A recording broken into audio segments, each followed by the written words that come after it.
Rain didn't fall that morning. It attacked the ground like it had something to prove. The air smelled of diesel, gun oil, and anticipation. Inside the forward operating base, Sergeant Lena Ward sat quietly in the back of a troop truck, listening to the crackle of the radio and the laughter of men who'd already decided what she couldn't do. "You stay in the truck," the lieutenant said again, like a command wrapped in concern, but she heard what was underneath it, doubt disguised as leadership. She didn't argue. Words never changed minds that were already closed. The rain thickened, blurring the horizon into gray glass.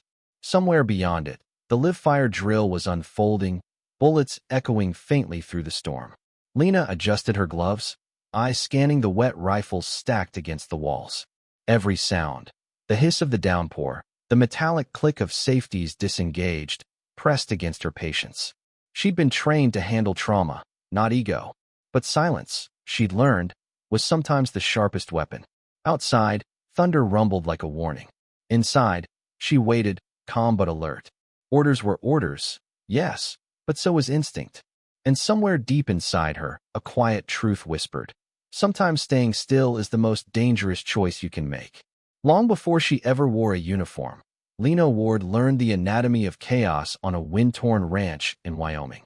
Out there, things broke often. Fences, bones, trust, and no one came running to fix them but her. Her father, a Vietnam medic turned horse rescuer, didn't believe in soft lessons. When a colt went down with a shattered leg, he handed her the bandages and said, "You can panic later. Right now, fix it." She was 12. The blood didn't scare her, but the silence did, the kind that came before a life decided whether it would keep going. That silence became her classroom. By 19, she could set a splint faster than most could form a plan. Her steadiness wasn't talent. It was repetition carved into muscle memory. When she joined the Army Medical Corps, she carried that steadiness into every drill, every deployment, every night that smelled like gunpowder and adrenaline. Her reports said exceptional precision under stress, clinical calm, combat capable. But in the barracks, she heard the other version. Lucky, she gets breaks, she's good for morale. Compliments wrapped in condescension. That's the quiet war most people never see. The one fought between what's proven on paper and what's believed in whispers. Lena didn't argue. She just kept showing up. She treated wounds that didn't make it into the mission brief, carried soldiers twice her weight out of the blast zones, and wrote after-action reports that saved others from making the same mistakes. Each scar became its own unspoken credential. Yet, no matter how many she earned, someone always found a way to call it coincidence. Maybe that's what drove her most. Not to prove them wrong, but to prove that real control isn't loud. It's measured, disciplined, and earned one impossible moment at a time. Thunder cracked across the ridge like a signal no one wanted to interpret. The convoy rolled to a halt, engines humming beneath the rain's relentless hiss. Lena sat upright, every muscle listening. The radio burst alive with static, then words fractured by fear. Live fire. Injuries. North Ridge. Need extraction. The voices on the line weren't rehearsing, they were unraveling. Somewhere out there, a training exercise had just turned into a rescue mission. Inside the truck, movement stalled. The lieutenant gripped the handset, eyes darting between the rain and his orders. "Command hasn't cleared us," he said, voice too calm to be conviction. The men shifted uneasily, waiting for someone else to decide what courage looked like. Lena heard something he didn't. The tremor buried beneath the radio's distortion, that unmistakable sound of someone losing blood fast. She'd heard it before, in the field, when seconds cost more than protocol. The rain hammered harder. Every drop felt like time running out. Around her, authority hesitated. Inside her, something older and quieter took over. The instinct her father had forged in her hands. Orders said stay put. Experience whispered otherwise. And as the static faded into silence, she knew waiting would be the real act of disobedience. Lena didn't remember making the decision. Only the sound of the door slamming behind her and the sudden slap of rain against her face. The world outside the truck was a blur of movement and noise, a place where thought gave way to instinct. She slung her medical kit over one shoulder, boots sinking into mud that grabbed at every step. Each stride felt heavier, louder, but she didn't slow.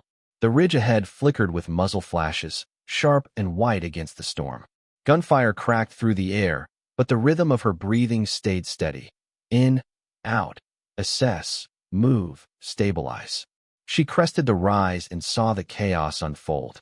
One soldier lay crumpled near a Humvee, leg torn open, blood dark in the rain. Two others crouched behind cover, shouting into radios that weren't answering fast enough. Lena dropped beside the injured man, her hands already working before her knees hit the ground. She tore through her med pack, cinching a tourniquet high and tight, feeling the pulse fade beneath her thumb. The rain washed mud and blood into a single color, but her focus didn't waver. She was the calm in the storm her father had trained her to be. Rounds snapped overhead, chipping rock and steel. Someone yelled from a distance, "Who the hell is out there?" She didn't look up. Her world had narrowed to one heartbeat, one task, one truth, that doing the right thing often means breaking the wrong rules. She pressed gauze into the wound, checked for consciousness, and whispered just loud enough for him to hear, "You're not dying today." The soldier blinked, barely nodding. In that moment, Lena realized something profound. Leadership isn't about rank. It's about who moves first when everyone else freezes. The radio cracked to life again, this time with a voice that carried weight, not volume, but authority. "Ward, Sergeant Lena Ward, confirm your position." The tone was calm, deliberate, unmistakable. Every head on the ridge turned toward the sound. The lieutenant froze halfway through an order as the voice continued. "This is Commander Rhodes, SEAL Training Command. We've got eyes on your location." Lena paused for just a second, rain sliding down her helmet, heart pounding but steady. She keyed her mic, stabilizing one critical, North Ridge. "Need extraction."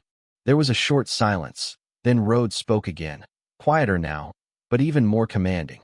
"Copy that, Sergeant. Keep doing what you're doing. Lieutenant, move your unit to her position." "That's an order." The men in the convoy looked at each other, realization cutting through the hesitation that had held them still. Rhodes wasn't questioning her. He was endorsing her. The lieutenant blinked, then finally barked commands, rallying the squad forward through the mud. Lena kept her focus on the casualty, adjusting the pressure bandage, monitoring the breathing. Over comms, Rhodes added, "Ward, I remember your name. Syria, 2019. You pulled 3 of my men out under mortar fire.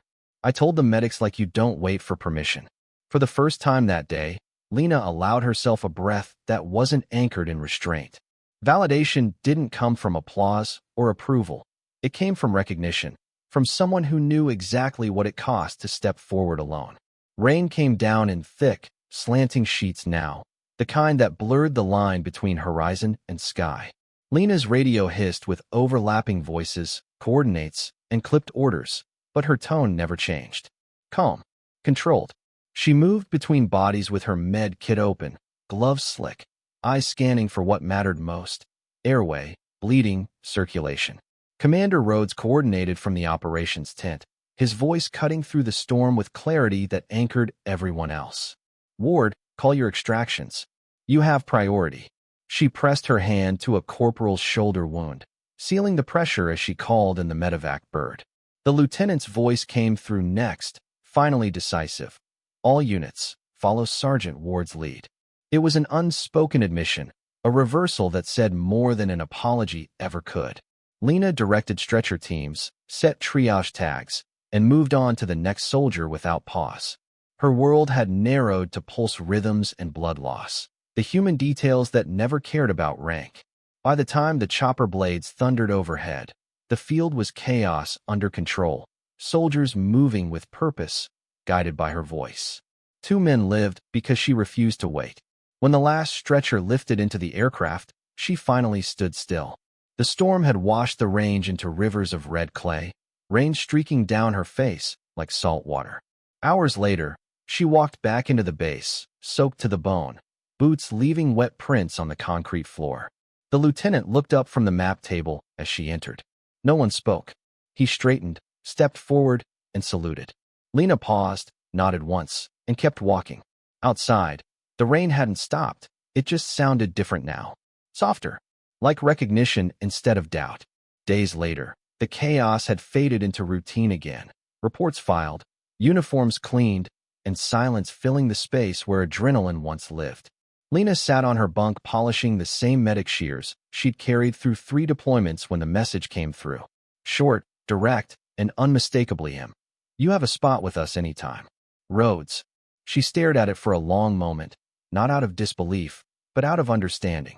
Recognition wasn't the prize. It was the echo of consistency finally being heard.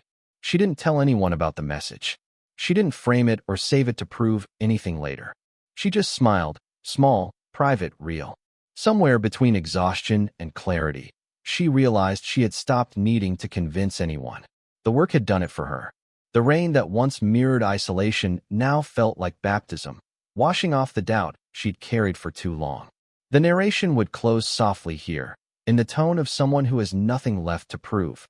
That silence wins where shouting fails, that discipline speaks louder than ego, and that the people who stand in the storm, calmly, competently, without asking for permission, change more than just outcomes.